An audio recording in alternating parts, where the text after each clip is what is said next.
एक massive critical hit और एक बेहद डार्क क्राइम थ्रिलर। आज की इस चर्चा में हम उन डिलिबरेट नैरेटिव फ्रेमवर्क्स को खोलेंगे जिन्होंने पाताल लोक को एक एब्सोल्यूट मास्टर क्लास बनाया। आइए इन लेयर्स के अंदर एक गहरी नजर डालते हैं और समझते हैं कि आखिर इस शो ने दर्शकों को इतना कैप्टिवेट कैसे किया। लेकिन इस फाउंडेशन को पूरी तरह समझने के लिए हमें सबसे पहले सीधे इसके टाइटल की जड़ में जाना होगा। हिंदू कॉस्मोलॉजी में पाताल विश्व का सबसे निचला हिस्सा है। अगर शाब्दिक अर्थ देखें तो पैरों के नीचे की दुनिया यानी अंडरवर्ल्ड। और ध्यान देने वाली बात यह है कि पूरी की पूरी कहानी इसी एक डार्क कॉन्सेप्ट के इर्द गिर्द बुनी गई है जो आगे चलकर हर कैरेक्टर की किस्मत तय करती है। आज के इस एक्सप्लेनर में हम जिन अहम पहलुओं पर चर्चा करेंगे वो हैं the three realms, modern myths and demons, a mirror to society, controversies and backlash और आखिर में अ फेमिलियर फॉर्मूला। प्राचीन मिथोलॉजीज से लेकर रियल वर्ल्ड कंट्रोवर्सीज तक चलिए एक एक करके इन मुद्दों की गहराई में चलते हैं। पहला हिस्सा है the three realms, mapping the Cosmos to Delhi. शुरुआत करने के लिए ये समझना काफी दिलचस्प होगा कि क्रिएटर सुदीप शर्मा ने किस तरह एंशिएंट कॉस्मिक ज्योग्राफी को डायरेक्टली मॉडर्न दिल्ली के सोशो इकोनॉमिक डिवाइड पर मैप किया। सीरीज के अंदर फिजिकल लोकेशंस को बहुत ही स्ट्रिक्ट तरीके से कैटेगराइज किया गया है।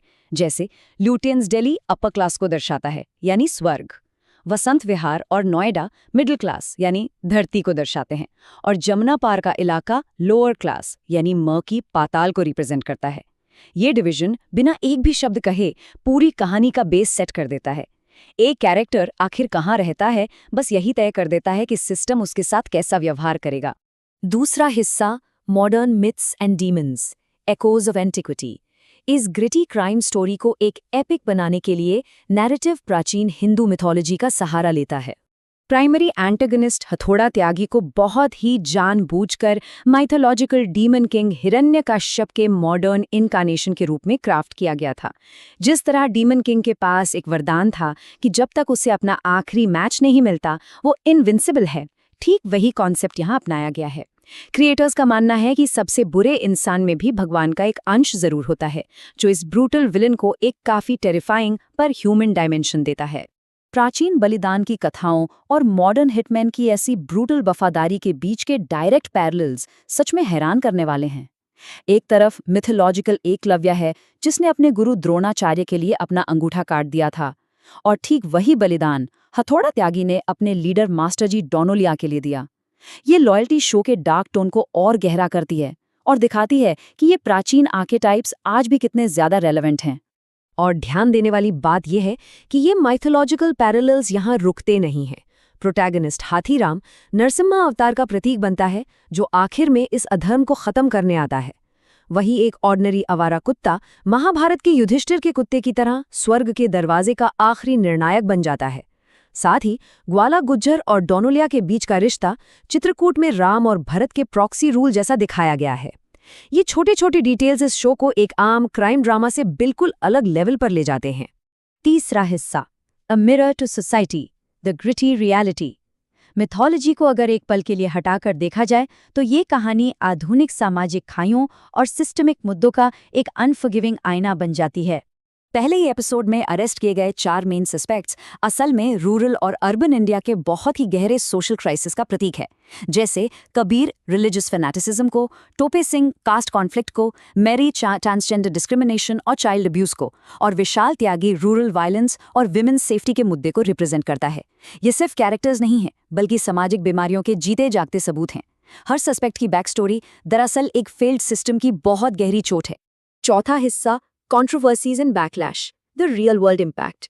बिना किसी हैरानी के जब रियलिटी को इतने करीबी और ग्रिटी तरीके से पेश किया जाता है तो रियल वर्ल्ड स्क्रूटनी और पॉलिटिकल बैकलैश का आना तो तय ही था।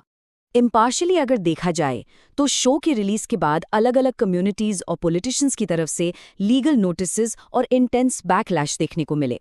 सिक्किम के एक एमपी से लेकर गोरखा कम्युनिटी और कई अलग अलग पॉलिटिकल पार्टीज तक अलग अलग ग्रुप्स ने शिकायत की कि उनका गलत तरीके से प्रतिनिधित्व किया गया है या उन पर नस्ली टिप्पणी हुई है या फिर अनऑथराइज्ड इमेज यूज के साथ एंटी नेशनल सेंटिमेंट्स दिखाए गए हैं। जब फिक्शन रियलिटी के इतने करीब आता है तो ऐसे टकराव काफी आम बात हो जाती है। पांचवा और आखिरी हिस्सा, अ familiar formula, the OTT blueprint.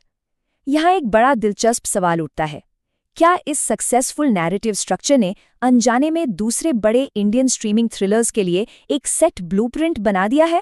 हाल ही में एक हाईली एंगेज्ड रेडिट कम्युनिटी ने एक स्ट्राइकिंग सिमिलैरिटी की तरफ इशारा किया। दर्शकों ने पाताल लोक के दूसरे सीजन और एक और massive hit the family man के तीसरे सीजन के बीच ऐसी समानताएं ढूंढी कि लोग इस पैरेलल यूनिवर्स वाली फीलिंग को ओपनली डिस्कस करने लगे।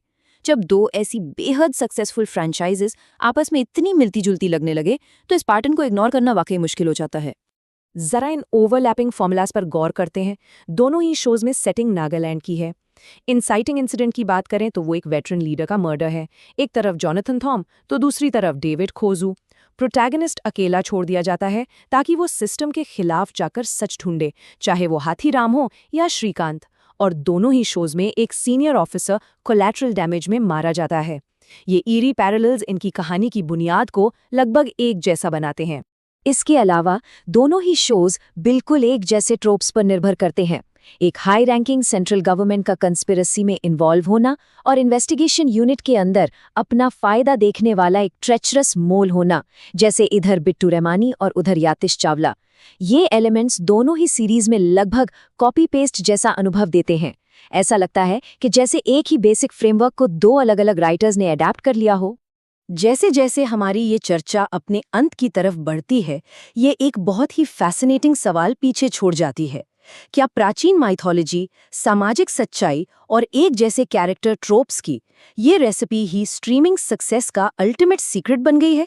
क्या यही ब्लूप्रिंट आगे आने वाले सभी इंडियन क्राइम थ्रिलर्स का फ्यूचर तय करेगा?